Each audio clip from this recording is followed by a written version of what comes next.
أعوذ بالله من الشيطان الرجيم بسم الله الرحمن الرحيم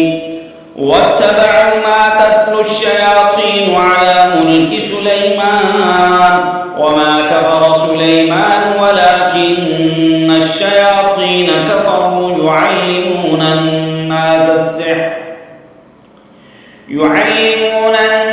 السحر وما أنزل على الملكين ببابل هاروت وماروت وما يعلمان من أحد حتى يقولا إنما نحن فتنة فلا تكفر فيتعلمون منهما ما يفرقون به بين المرء وزوجه وما هم بضارين به من أحد إلا بإذن الله ويتعلمون ما يضرهم ولا ينفعهم ولقد علموا لمن اشتراه ما له في الآخرة من خلاق ولبئس ما شروا به أنفسهم لو كانوا يعلمون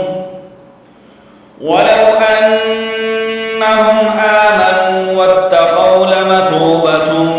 من عند الله خير لو كانوا يعلمون يا أيها الذين آمنوا لا تقولوا راعنا وقولوا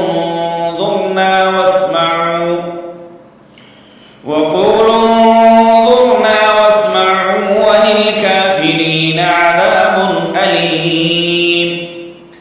ما يود الذين كفروا من أهل الكتاب ولا المشركين أن ينزل عليكم من خير من ربكم والله يختص برحمته من يشاء والله ذو الفضل العظيم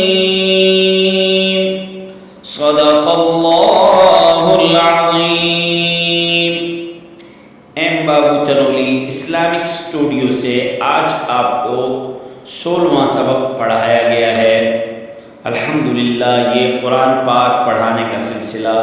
शुरू किया गया है। आप इस सिलसिले में हमारे साथ ताउन कीजिए,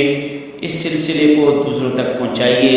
अल्लाह तबारक व तआला हम सबको अपनी सच्ची किताब को पढ़ने और अमल करने की तौफीक अता फरमाए।